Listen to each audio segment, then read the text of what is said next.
J'aime en fait faire les choses par moi-même, j'aime me challenger tous les jours, avancer, évoluer, tenter de nouvelles choses en fait, expérimenter. Je me suis toujours dit, ouais je monterai ma boîte là-dedans, mais plus comme un rêve et genre de se dire, ouais je lancerai ma boîte parce que à l'époque, quand t'as 14-15 ans, c'est cool de se dire ça, tu vois. Au vu de ma mentalité, de ma passion et de mon envie, surtout de partager en fait, je me suis dit au bout d'un moment, il va falloir que tu te bouges les fesses et que tu te lances. On est à Nantes, sur une rivière qui s'appelle comment? C'est l'Erdre, on est à L'Erdre. l'Erdre, sur l'Erdre. Sur un petit bateau. Alors en fait il faisait tellement chaud aujourd'hui, il faisait 36 degrés, je suis toujours en train de faire mon road trip où je rencontre des entrepreneurs libres un peu partout en France. Et aujourd'hui il faisait 36 degrés, on s'est dit finalement l'endroit où on sera le plus au frais pour enregistrer cette interview c'est sur un bateau. Donc on a loué un petit bateau électrique sans permis. En plus c'est bien, ça fait pas de bruit. Ouais, et je suis avec Enzo. Donc Enzo, c'est évidemment, j'avais tout de suite envie de te rencontrer parce que tu es dans le business de la plante carnivore. tout à fait, dans la thématique des plantes carnivores, vraiment une niche de marché pour le coup. Un petit domaine où tout le monde se connaît, mais milieu hyper passionnant où il y a plein de choses à découvrir. Finalement c'est un milieu qui est très peu connu en France, en vérité. Il y a quelques producteurs, mais pour la plupart ça va être des gens qui sont soit seuls, soit qui vont travailler avec leur femme. Il ne va pas y avoir de grosses entreprises. Il y a très peu de personnes qui délèguent certaines tâches dans ce milieu-là. Alors comment t'en es arrivé à cette thématique-là? Est-ce que c'est un truc que tu as toujours eu en toi ou est-ce que tu t'es dit tiens, il y a de l'argent à faire là-dedans, je vais mettre là-dedans, tu vois? Pas du tout, non, bien évidemment que non. Quand on se lance dans les plantes carnivores, ça va plutôt être à la base une passion. Et du coup, j'ai découvert les plantes carnivores à l'âge de 10 ans à peu près. Pour la petite histoire, j'ai traversé les allées d'une jardinerie et puis comme tout gamin, on est en face de la fameuse Dionée attrape-mouche, celle qui se referme en pince en moins d'une seconde.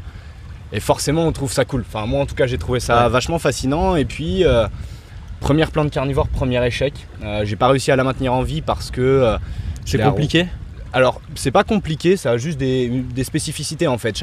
Chaque plante va avoir des demandes particulières, comme les cactus, ça va vivre quasiment sans eau dans une terre très sableuse. Les plantes carnivores, elles, ça va être des plantes qui vont vivre dans des milieux tourbeux, donc en fait qui vont être des milieux gorgés d'eau pour le coup, et des milieux dépourvus de nutriments. En fait c'est pour ça qu'elles sont devenues carnivores aussi avec le temps. Et qu'elles se sont mises à capturer des insectes tout simplement pour subvenir à leurs besoins en azote, etc. C'est vrai que c'est fascinant, c'est vrai que c'est un truc, il y a un rapport à l'enfance avec ça. Quand on est enfant, on est fasciné par ça. Tu sais, la plante, t'as l'impression qu'elle est vivante, qu'elle est vivante, mais t'as l'impression que c'est presque un animal en fait. Elle agit, elle mange des insectes. Tout à fait. Et quand est-ce que tu t'es dit, alors c'était quoi ton parcours avant, t'es encore jeune, c'était quoi ton parcours avant de te lancer là-dedans? Et à quel moment tu t'es dit, allez ça y est, je vais vivre de ça, je vais me lancer à plein temps, je vais en faire mon métier? Mon parcours scolaire, tu veux dire? Ouais, enfin, tu faisais quoi avant? T'étais prêt pour faire quoi avant de faire ça? Tu t'es pas dit à 15 ans En vérité, pas grand chose d'autre en vérité. J'ai eu quelques expériences de salariat parce que j'ai commencé par un baccalauréat scientifique, j'avais un niveau scolaire très correct. Ça t'a plu ou pas le salariat? Non, clairement non. Le fait de ne pas avoir cette liberté, de pouvoir choisir ses horaires, de pas...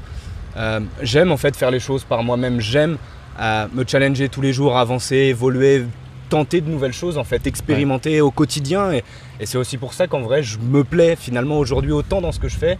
C'est que tous les jours j'ai de nouvelles choses, tous les jours j'apprends de nouvelles choses, tous les jours il y a des fois où ça se passe pas très bien et d'autres jours où c'est un petit peu mieux, etc. Et c'est ça que j'aime en fait. Et les expériences liées au salariat, j'étais en vérité, avant d'entreprendre le domaine dans lequel je suis, de manière générale, le domaine c'est l'agriculture. C'est-à-dire que c'est un domaine qui peut être très compliqué, que ce soit tous les éleveurs d'animaux, etc., les producteurs qui font de la monoculture, etc. Moi j'ai fait expérience en pépinière où tout simplement, en plein hiver, je me rappelle, avec mon ciré, il faisait température négative, j'étais sous la flotte, j'avais même pas le ciré en vérité, j'avais juste un petit kawaii, ils avaient pas trouvé un ciré. Donc conditions difficiles, conditions très difficiles, manque d'aventure, d'autonomie. C'est ça, et travail très répétitif en fait. C'est-à-dire que souvent dans le salariat on te donne une tâche, tu la fais et t'es payé pour faire ça. Sauf que en fait c'est aussi le fait que comment dire, peu importe en fait ce que tu vas faire, le fait d'être productif ou non, dans tous les cas, que t'en fasses beaucoup ou pas, dans tous les cas tu seras payé à la fin de ta journée, tu vois ce que je veux dire. Et j'avais un peu de mal avec ça parce que finalement l'année dernière j'ai eu aussi une autre expérience du coup en jardinerie, et c'est vrai que sur la fin je savais que l'année prochaine j'allais partir, et du coup j'aime bien je suis un peu comme toi, moi je sais pas si j'arriverais à être heureux si j'étais payé tous les mois la même somme. Il y a ce truc là c'est tellement gratifiant en fait de travailler dur et d'être récompensé pour ça à la hauteur de ce que tu as travaillé. Je suis entièrement d'accord avec toi. Proposer de la valeur et de voir les gens acheter. Enfin, il y a un aspect en fait hyper sain, hyper naturel qui manque, je pense. Beaucoup de salariés doivent s'y retrouver, mais moi c'est pas mon truc, tu vois. Je respecte en fait, c'est-à-dire que même les différents stages que j'ai fait, que ce soit en maraîchage, en pépinière, des domaines qui sont assez compliqués, où là tu as plutôt un statut d'ouvrier, une fois de plus il n'y a pas de sous-métier, il y a des personnes pour qui ça convient très bien, au vu de ma mentalité, de ma passion et de mon envie, surtout de partager en fait. Je me suis dit au bout d'un moment, il va falloir que tu te bouges les fesses et que tu te lances, quoi. Bon alors raconte-nous, t'avais quoi? À propos des plantes carnivores, t'avais un blog, t'avais une chaîne YouTube, où est-ce que t'en parlais?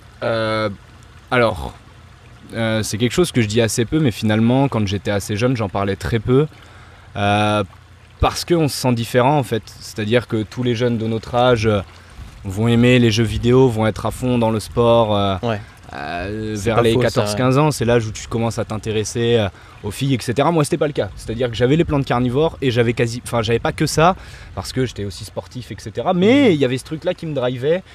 Et au début j'en ai parlé à assez peu de monde et c'était pas tabou, mais voilà, vraiment c'était mon univers et je faisais mon truc dans mon coin.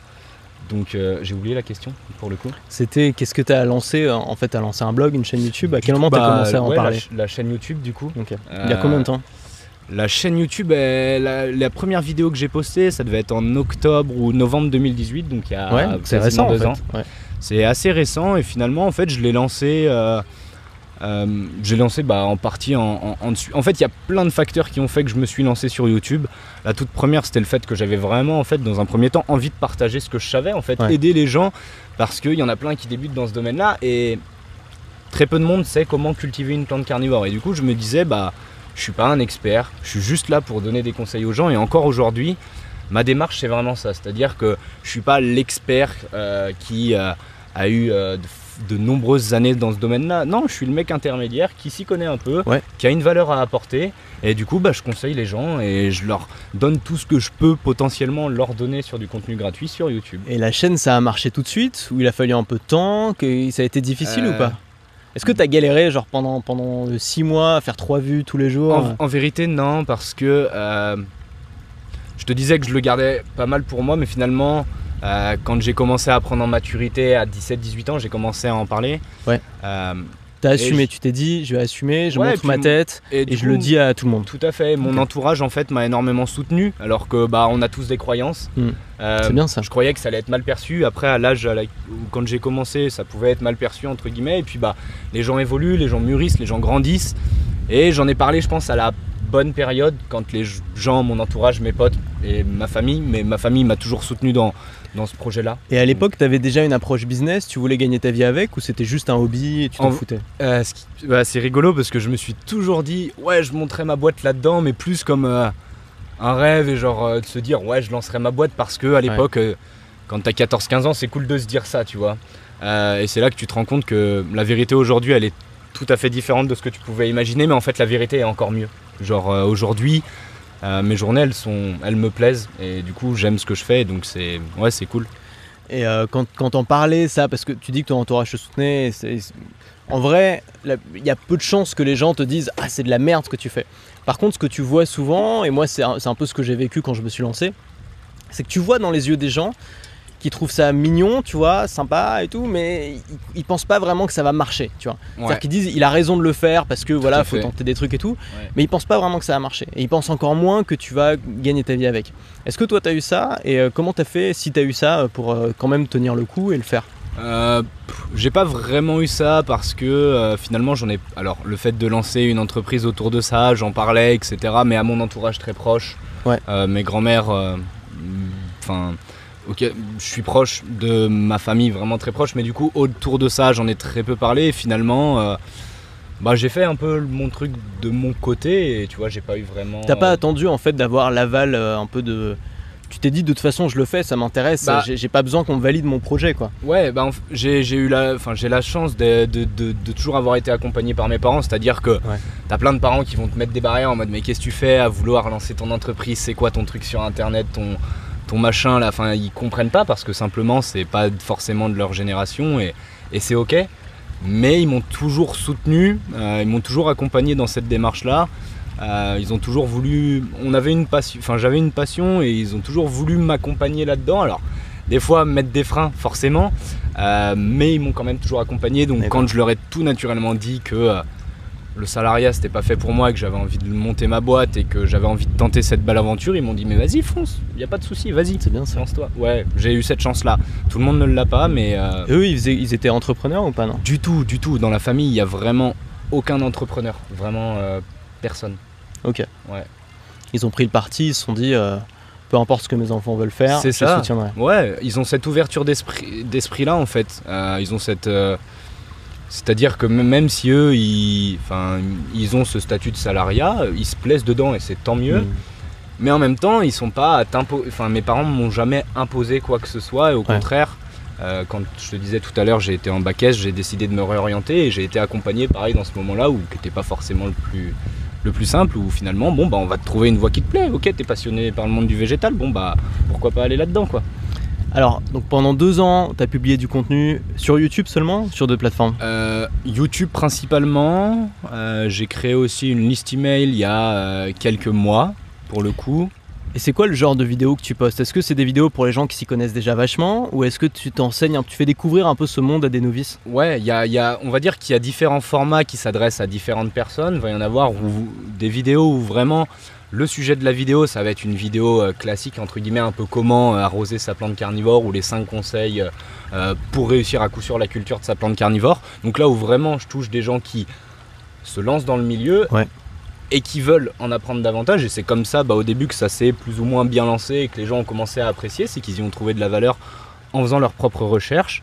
Sinon il y a des vidéos qui vont être un peu plus destinées à des gens qui en ont déjà quelques-unes, qui s'y connaissent déjà un petit peu, et où je vais aller un petit peu plus loin dans les conseils. Après il y a aussi des formats vlog, il y a des formats tutoriels, il y a des formats un peu vulgarisation scientifique, où la Dionée attrape-mouche, j'en ai fait une vidéo où vraiment de A à Z j'ai essayé d'expliquer, tout en faisant de la vulgarisation scientifique, clairement, concrètement, comment est-ce que ça se passait à l'intérieur de la plante. Ouais. Ok. Donc voilà. Alors, petite particularité, tu ne vends pas de formation. C'est pas ça ton business model, en tout cas pas pour l'instant. Il y a un e-book qui est sorti mercredi 22 juillet. Ouais. D'accord, moi je suis en retard alors. Ouais. Pour l'instant c'est tout neuf. Tout à fait. Mais tu encaisses déjà des paiements. Ouais, est-ce que tu peux nous expliquer comment? Et quand est-ce que tu as lancé ça et comment ça fonctionne? Alors, en gros, pendant le confinement, la période tombait bien. Parce que forcément, on voit plus son entourage et du coup, là, comme beaucoup d'entrepreneurs, je pense, on a tous eu cette période où on était focus et à fond sur le projet, c'était mon cas. Donc du coup, on a beaucoup travaillé je travaille avec une web designeuse pour le site parce que la partie technique, etc. J'aime bien avoir un œil dessus, savoir globalement comment ça fonctionne, mais chacun son métier. Et c'est une fille que j'ai rencontrée qui m'a filé un sacré coup de main et qui continue de m'aider aujourd'hui sur le site. Ouais. Donc on a monté le site qui a ouvert le 30 mai, donc avec une première phase de pré-vente pendant 2 semaines, donc ce qui m'a permis en fait d'avoir tout un tas de commandes dès le début. Et puis au début je me disais que ça pourrait réunir les commandes au cas où le lancement n'est pas incroyable, et au moins comme ça je ferais pas 5 commandes par semaine et auquel cas ça demande un petit peu de manutention, etc. Je voulais tout réunir et la surprise a été incroyable parce que ça a décollé. Je crois que le premier jour il y a eu plus de 60 commandes. Et aujourd'hui on en est après un peu moins de 2 mois de lancement, il y a environ je crois 270-280 commandes qui ont été passées, donc avec un panier moyen de 3 produits, donc ce qui est plutôt cool, franchement assez content du démarrage. Donc pour résumer, tu lances ta boutique de e-commerce. Ouais, tout à fait. Tu vends des plantes carnivores sur internet. Tout à fait. Et c'est pas toi qui les cultives, tu t'es associé avec un cultivateur, c'est ça? Alors en partie, il y en a certaines que je vais cultiver. Et d'autres effectivement où pour agrandir un petit peu, on va dire, le catalogue, comme notamment les Nepenthes, Boostiflor, le Pokémon. C'est pas un Pokémon, ça? Ouais, tout à fait. Celle-ci, par exemple, j'ai pas les installations pour pouvoir la cultiver, donc c'est... Et c'est pas compliqué de livrer les gens, parce que j'imagine tu mets pas ça dans un carton, si? Alors si, je mets ça dans un carton. Du coup, il y a eu pas mal de démarches avec La Poste, enfin Colissimo dans un premier temps, qui m'ont dit ouais, c'est hyper important pour le conditionnement, etc. J'ai eu une expérience en Allemagne où je suis allé chez un producteur qui a également sa chaîne YouTube et qui parle de plantes carnivores, un Allemand, Green Chance, Mathias, un mec adorable. Et où du coup, en fait, il a ouvert il faisait la période où il ouvrait son site, c'est le moment où je venais, et du coup en fait on a fait pas mal de prépa de colis à ce moment-là, donc j'ai déjà eu une première grosse expérience où on préparait 30 colis à la journée, et en vérité j'ai eu beaucoup de super retours sur le conditionnement parce que j'ai envie de mettre le paquet, j'ai envie que les plantes arrivent en super état, parce qu'on commande quelque chose, on n'a pas envie, même si c'est un végétal, c'est à moi de faire le taf et le job pour le coup d'avoir un conditionnement parfait, irréprochable. Du coup forcément ça a des coûts, d'avoir des cartons de qualité, de bien caler, ça prend du temps, etc. C'est un investissement, mais j'ai décidé de le faire parce que je veux que mes clients soient satisfaits, et pour l'instant c'est le cas. Et tu fais des marges qui sont quand même importantes ou pas pour l'instant pas excessivement importantes, on va être de l'ordre du x2, x2,5 à peu près, ça dépend des produits et des plantes. Il y en a où ça va être du x2. Ça me paraît beaucoup pour moi, ça me paraît bien déjà. Après il y en a d'autres. J'aurais plus pensé à 10-20%, tu vois. Ok. Ouais, non. Pour des produits physiques. Non, parce que ça va pas être. Alors c'est des plantes qui sont pour la plupart des gens pas données, mais ça va être la plante moyenne. Ah, donc c'est cher les plantes carnivores? On va dire que sur le site, ça va, les moins chers vont être à 10, après ça va passer à 12 assez rapidement, aux alentours entre 17 et 20. Et il y en a une sur le 34 aussi, il y a 25 €. Et il y en a une assez rare à 60. Comment tu fixes tes prix? Est-ce que tu te positionnes par rapport au marché? Est-ce que tu fais des tests? Est-ce que tu regardes par rapport à tes coûts? Je me suis lancé, là à 23 ans, j'y connaissais en vrai pas grand chose, même si je suis dans le milieu depuis un petit bout de temps. Du coup les prix en vérité je les connais déjà plus ou moins. Donc pour déterminer les prix tout simplement, la qualité des végétaux, production locale, sans engrais, respect de la plante. C'est là aussi où je me différencie des jardineries, c'est-à-dire que ça va être une plante de qualité, tu vas acheter une plante qui tiendra sur le temps, alors que la plupart du temps quand tu vas acheter une plante qui est produite de manière intensive aux Pays-Bas par exemple, une plante que tu achètes en jardinerie, elle va être boostée, sauf que quand tu vas l'emmener chez toi, les conditions de culture seront différentes en fait, entre les Pays-Bas où elles sont sous serre, etc.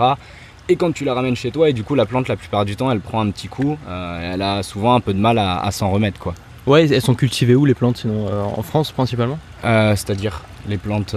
On les fait pousser dans quel pays? Celles que tu trouves. Je sais pas, la plupart que tu vends quoi. Que moi je vends. Comment ça? Ça pousse en France ou c'est des plantes, les plantes carnivores, tu veux dire des plantes exotiques. Alors tout à fait, on en trouve un peu partout sur le globe. D'accord. Il y a quelques espèces qu'il y a en France, il y en a certaines d'ailleurs à Nantes, il y a 2 espèces à Nantes, Drosera rotundifolia et Drosera intermedia. J'ai eu l'opportunité d'aller les voir, tourbière de Launier à Sucé-sur-Erdre. Sinon, tu en as certaines qui vont pousser plutôt en montagne, les pinguicula, les grassettes. Il y a quelques espèces en France, mais très peu.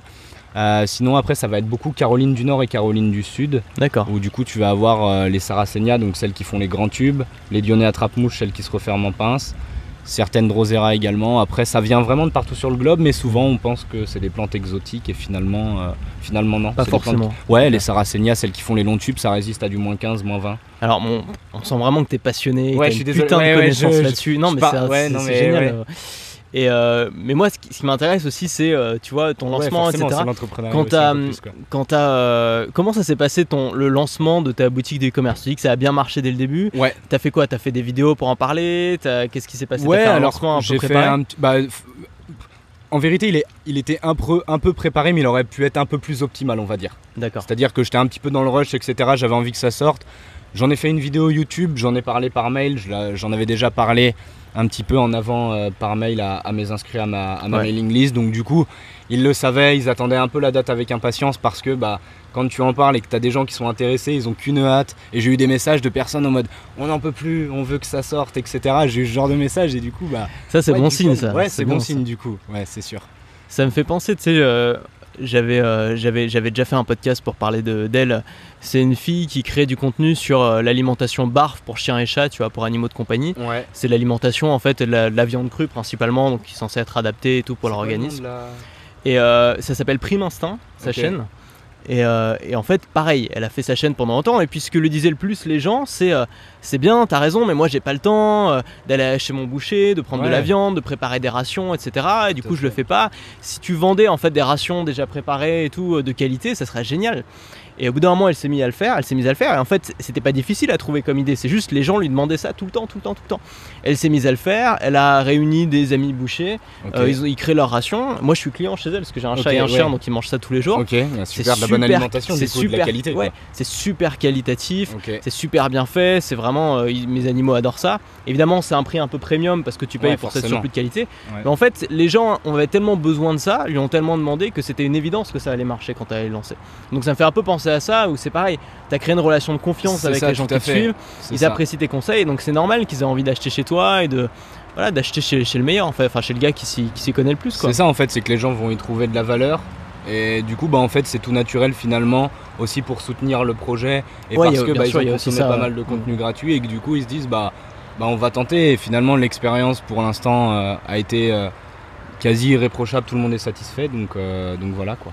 Ok, donc t'en as parlé en vidéo, du coup YouTube. T'as une mailing list, tout à fait. Mailing list. J'en ai très rapidement parlé sur les réseaux sociaux Facebook et Instagram, mais finalement c'est des canaux que j'utilise assez peu.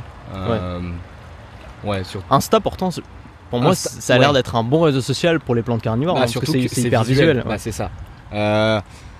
Mais une fois de plus, il faut aussi savoir choisir, c'est-à-dire que je poste de temps en temps du contenu sur Instagram où je mets des photos, et dès que j'ai commencé à parler du site avec les belles illustrations qu'il y a sur le site, parce que je me suis appliqué dans les photos que je mettais pour mettre la plante en avant forcément, et dès que j'ai mis les messages, j'avais des commandes en plus, et j'en ai publié 2 et je me suis arrêté.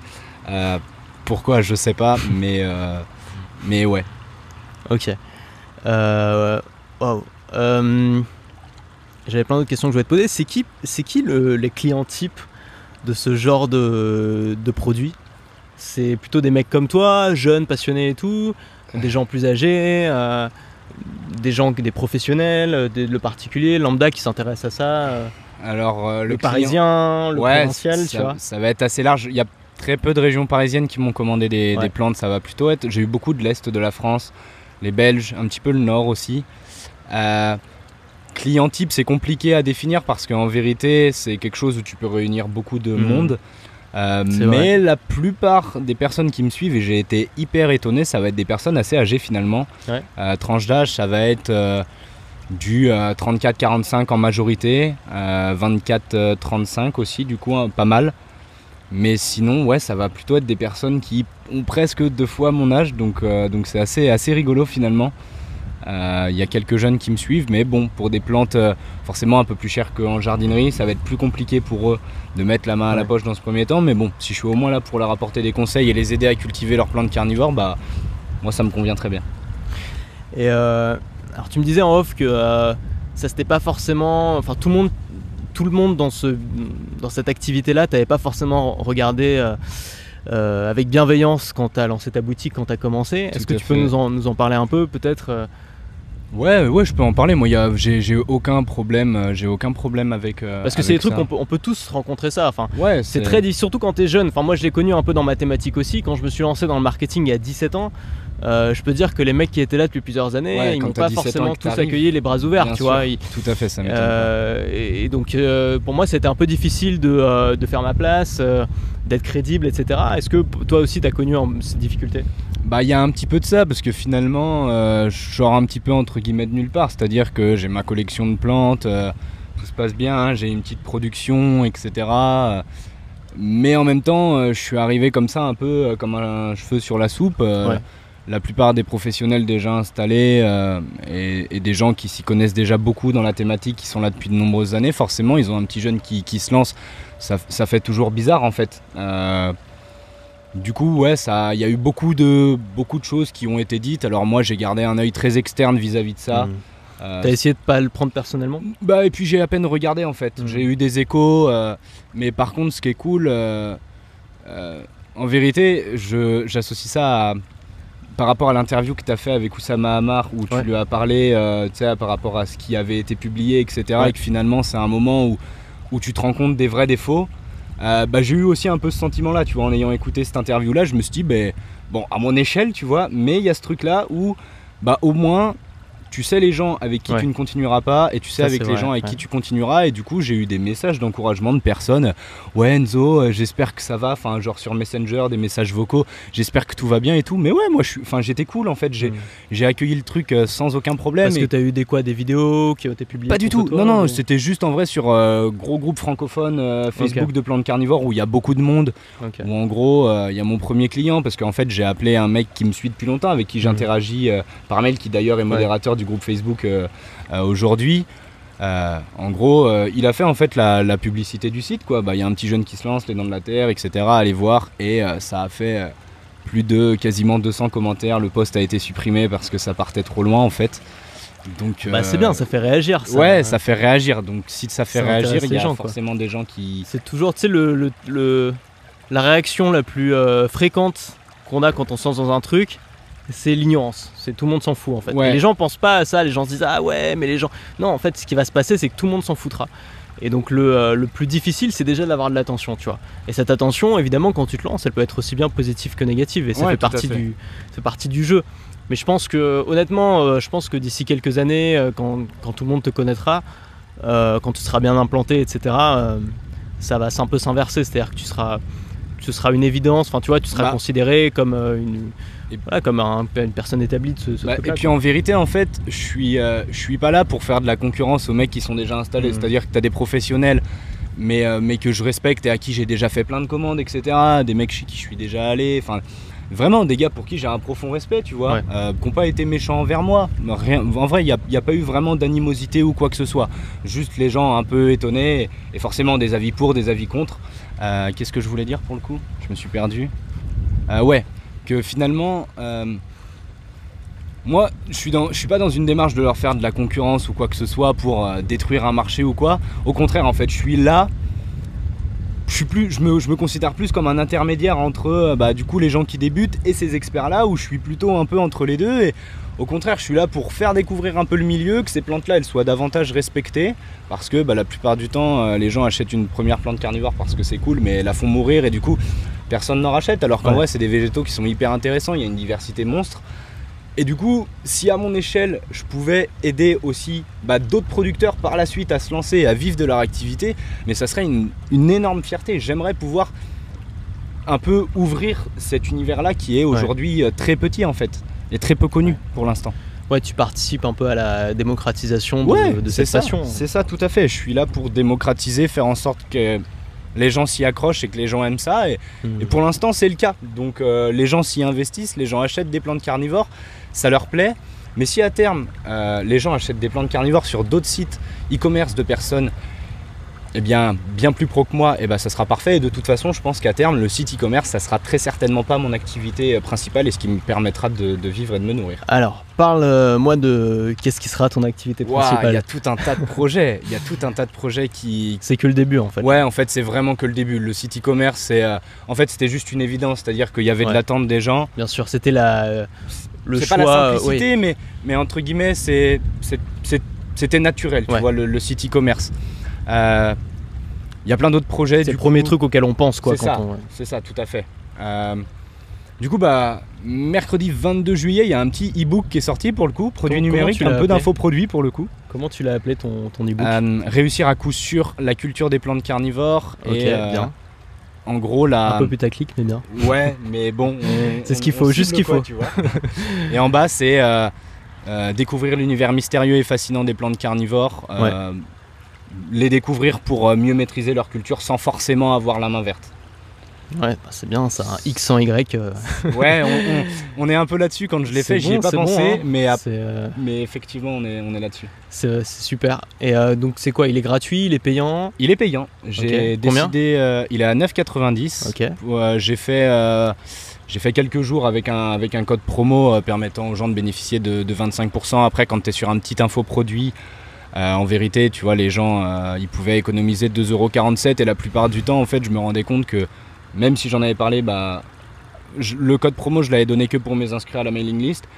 Et tout le monde ne l'a pas utilisé parce que je pense que les gens se disaient mais 2,47 €, moi ça me changera pas grand chose, alors que lui... Et pourquoi alors, tu vois, une chose, c'est e-book, c'est bien parce que ça peut toucher beaucoup de gens. Le problème, c'est que tu peux pas vendre ça très cher. Non, tout à fait. Pourquoi ne pas avoir vendu une formation vidéo, par exemple, à 50 € ou 100 €, tu vois, ouais, qui aurait été en plus probablement plus rapide tout à fait. Créer qu'un ouais, e-book. bien sûr, ça m'a pris quand même pas mal de temps le e-book.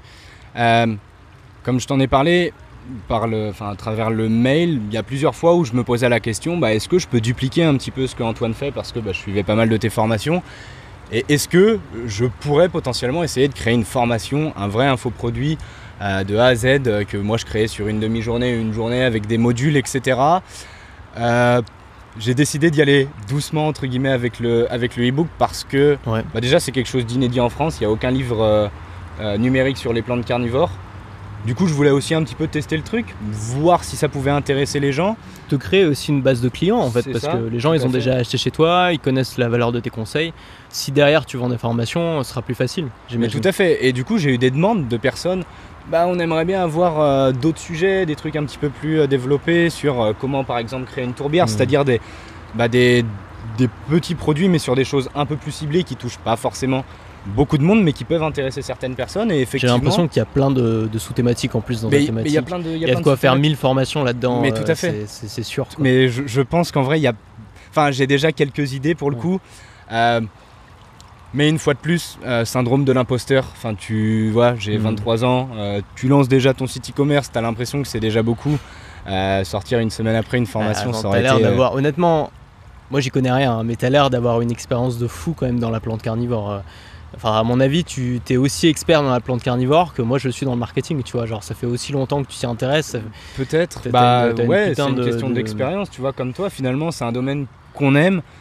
Et tu creuses en fait le sujet, et puis tu sais, formes, tu lis. Moi je suis convaincu qu'aussi une bonne formation, c'est pas qu'une question d'expertise, tu vois. Ouais. L'information aujourd'hui elle est accessible, elle est trouvable assez facilement et gratuitement. Ce qui fait vraiment de la valeur, c'est la forme, c'est comment tu présentes les choses. C'est la pédagogie, c'est la passion, c'est l'énergie que tu mets dedans.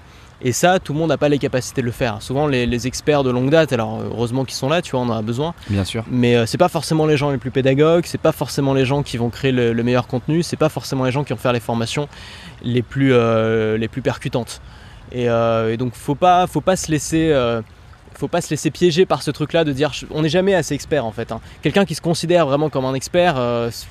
C'est quelqu'un qui l'est pas vraiment finalement. Moi j'ai le sentiment que plus on en apprend dans une thématique, plus on se rend compte qu'en fait on sait pas grand chose et qu'il faut continuer à creuser, et c'est pas grave en fait. Ce qui est intéressant avec les formations, c'est que justement une petite formation d'1h30, 2 heures, t'as pas besoin de tout savoir, t'as juste besoin d'être capable d'aider les gens à accomplir un objectif simple, et ça je pense que t'en es parfaitement capable, et à partir de ça déjà tu peux créer des tas de produits. Et moi j'ai commencé ma première formation, je l'ai lancée à 17 ans, j'avais aucune expérience, et le positionnement que j'avais pris justement c'était je découvre un univers et je vais vous l'enseigner de la manière où je l'ai compris. Et c'était un truc qui était assez compliqué, surtout à l'époque il y avait beaucoup de techniques quand tu voulais monter un blog, etc. Termes compliqués. Et donc ce que je faisais, c'est que j'expliquais aux gens qui n'avaient rien compris au charabia des experts, comment moi je l'avais compris, comment moi je l'avais fait. Et donc les gens ils ont acheté, et j'avais plutôt des retours positifs sur cette formation, alors que j'étais loin d'être un expert, je le découvrais en fait, je découvrais vraiment. Donc faut pas c'est un message pour toi et puis pour les gens qui vont se reconnaître, faut pas s'enfermer là-dedans, tu vois. Vraiment pas, il faut pas non plus laisser les gens qui peuvent t'intimider à te dire que justement, à te répéter que t'es pas un expert. Il y a des gens qui s'en font un plaisir. Faut pas se laisser faire, parce qu'en fait eux en attendant ils font pas ce que toi t'as envie de faire, tu vois, et personne propose cette valeur là. Et pour rebondir sur ce que tu dis, c'est juste, je vois les choses de la même façon, et c'est d'ailleurs en fait la note au lecteur que je fais au début du e-book, en fait c'est ce que je dis, c'est-à-dire que dans la thématique des plantes carnivores, la plupart du temps les gens vont écrire un bouquin avec avec un éditeur classique, etc., pour asseoir entre guillemets un peu leur expertise depuis toutes ces années où ils ont passé, toutes les années qu'ils ont passées dans ce domaine-là. Et du coup, à la fin de leur carrière, avant entre guillemets de partir en retraite, ou un petit peu quand même avant, ils vont décider d'écrire un bouquin. Une fois de plus, je respecte ce positionnement-là, mais moi je me suis dit, t'as 23 ans, aujourd'hui on a la chance de vivre dans une ère où on a internet, tu peux déjà à 23 ans bien sûr commencer à donner les conseils que tu as, et j'utilise le tutoiement dans ce e-book. Finalement ça c'est en correspondance totale avec mes vidéos et la façon dont j'aborde la chose, et parce que je me considère pas comme un expert et je suis vraiment là juste pour aider les gens en fait, tout simplement. Tu sais que ton e-book, tu peux même le vendre en papier sur Amazon. Maintenant, Amazon propose une fonction qui permet d'uploader un e-book et il te l'imprime à la commande. D'accord. Et donc, juste la livraison prend 3-4 jours au lieu de 24 heures, quoi. Ok. Et les gens reçoivent ton e-book en papier, en fait, comme un bouquin classique. Attends, ils sont en train de nous foncer dedans, les mecs. Là. Tu veux que je prenne le volant ou pas Attends, est-ce qu'on va essayer de passer? On passe entre les deux ou à droite? Ouais, entre les deux. De toute façon, entre les deux, il est pile sur nous. Allez, entre les deux. Parfait. Tu me dis si tu veux que je prenne le volant? Non, ça va. Bon. Tu seras plus concentré, je pense, pour parler si tu veux le prendre, vas-y. Hein, mais... C'est comme tu veux. Mais moi, ça me. C'est vrai que t'as pas beaucoup, vas-y, prends le volant. Je sens que ça te fait plaisir. Non, pas spécialement. C'est juste que je me dis que depuis tout à l'heure, tu l'as. Et tu vois, même toi, pour tes questions. Vas-y, voilà, ça reste pas trop compliqué, je pense qu'on a les réglettes, c'est parfait. Un peu de sport. Alors, qu'est-ce qu'on peut ajouter à cette interview? Donc, ok, tes futurs projets, parce qu'en fait j'ai l'impression qu'il y en a encore plus à venir que ce qui s'est déjà passé. En vérité, il y a beaucoup. Donc jusque-là, on a la boutique de e-commerce, très bon début. Très bon début. Le e-book, ça a bien marché, j'imagine. Finalement, en fait, hyper surpris. C'est-à-dire que j'en ai discuté avec d'autres entrepreneurs et je leur ai dit qu'en moins d'une semaine, j'en avais vendu plus d'une 60aine. Et ils ont été hyper étonnés, tu vois, parce que on est sur quelque chose d'inédit, les gens dans ma thématique ne sont pas forcément habitués comme toi et moi. Combien de personnes qui te suivent au quotidien, genre combien de vues sur tes vidéos au quotidien environ? Ça va dépendre des sujets, parce que tu as des vidéos qui ont fait un peu plus de 10 000 vues, etc. Même un peu plus sur des sujets vraiment intéressants. Sinon, là, à chaque fois que je vais publier une vidéo, on va être aux alentours des 1500-2000 sur des petites vidéos qui marchent pas trop, entre guillemets. Puis tu en as certaines qui commencent à avoir une courbe un peu, une belle exponentielle, on va dire. Et ok, je pense que vraiment la clé de ton parcours, c'est que la clé, c'est la relation avec son audience, quoi.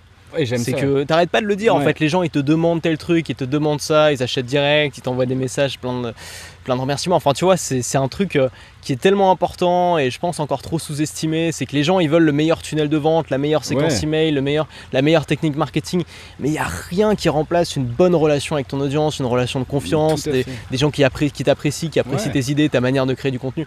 C'est ça qui fait vendre, c'est ça qui fait vendre sur la durée. C'est ça qui fait que moi je suis sûr que si tu vends une formation aujourd'hui, ça va cartonner, j'en suis sûr à 100%. Tu l'as déjà testé en fait, ton idée, tu as déjà des gens qui te suivent.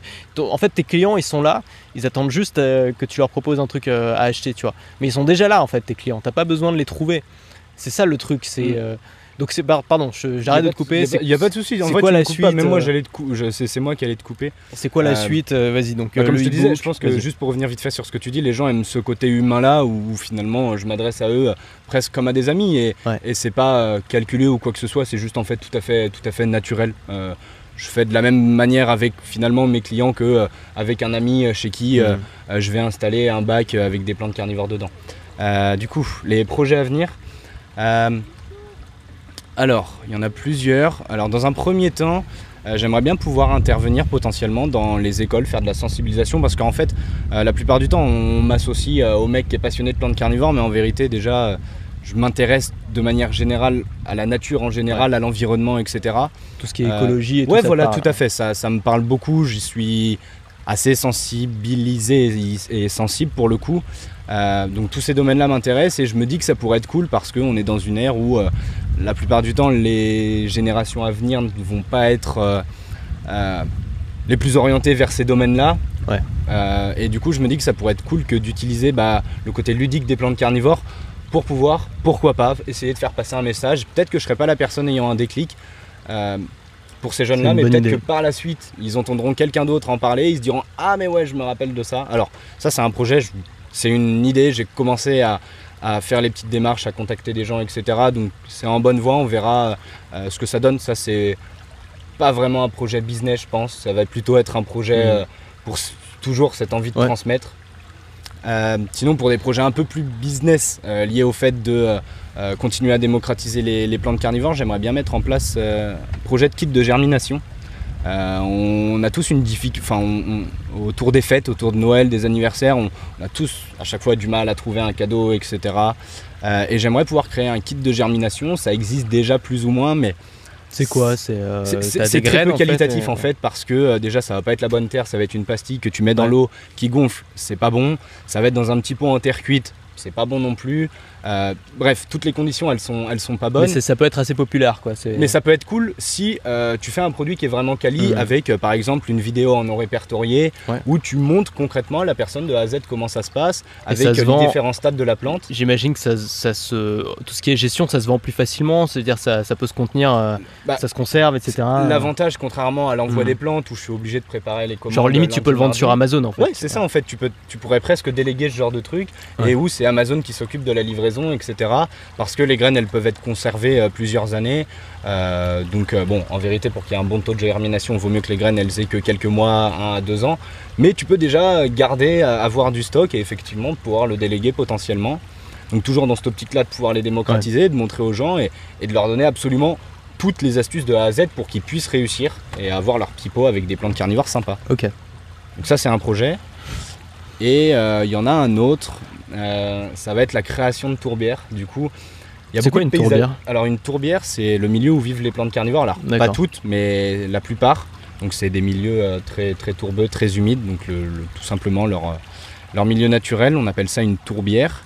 Il y a des espaces d'aménagement, il y a plein de paysagistes, enfin le milieu du paysagisme c'est un domaine qui est déjà bien en place, plein de gens aiment pouvoir végétaliser leur intérieur, leur extérieur, leur jardin, etc. Ouais. Et j'aimerais pouvoir essayer de proposer ça, mais du coup avec des plantes carnivores et de travailler avec un paysagiste, proposer pourquoi pas une prestat de service. Je l'ai déjà réalisé au Puy du Fou, je pense que beaucoup de monde connaissent le grand parc du Puy du Fou. Et j'étais allé installer une tourbière là-bas et du coup c'était un mec qui m'avait contacté via Insta, intéressé par le projet. La tourbière se porte hyper bien et je me dis mais pourquoi pas essayer de faire ça, de pouvoir travailler avec un paysagiste, pourquoi pas dans un premier temps, qui puisse proposer du coup à ses clients quelque chose d'insolite pour le coup et qui sort de l'ordinaire avec installation d'un massif de plantes carnivores. Bon, je pense que c'est un bon exemple de tout ce qu'on peut faire avec une passion. Ouais. Et c'est super. Une dernière chose vraiment sur le salariat. Est-ce que c'est un truc que tu t'espères quitter pour toujours? Est-ce que en fait, au-delà de cette passion, est-ce qu'il y a un côté liberté qui t'attire, aventureux? Bien évidemment que oui. Si j'ai décidé d'entreprendre, c'est en partie parce que tout à l'heure j'étais en train de travailler dans le jardin torse nu, tu vois. C'est-à-dire que en ce moment, on est tous avec nos masques, c'est compliqué. Je suis allé faire mes cours, je me suis rendu compte à quel point c'était dur de travailler en vérité avec un masque, alors que moi j'ai fait mes courses pendant 30 minutes. Et je me dis que j'ai cette chance-là, cette liberté-là de choisir mes horaires, de mener un petit peu ma vie comme je l'entends. Et c'est aussi ce que j'aime finalement dans l'entrepreneuriat. Certes, c'est de vivre de ma passion, mais c'est bien évidemment tous les autres à côté qu'il y a autour, quoi. Tous les avantages qu'on peut avoir. Partir un peu du jour au lendemain sur un coup de tête, prendre un petit Airbnb pendant quelques jours, se faire un petit break, etc. C'est le genre de truc qui me plaît. Ok. Alors là pour le coup il pourrait y en avoir des gens qui seraient intéressés dans mes abonnés par les plantes carnivores, parce que tu partages. Est-ce que tu peux nous donner tous les liens, tous les endroits où on peut te retrouver, ta chaîne YouTube, comment ça s'appelle tout ça? Alors c'est Les Dents de la Terre. Je trouve ça génial. Le nom a été trouvé par l'entourage, donc c'est cool.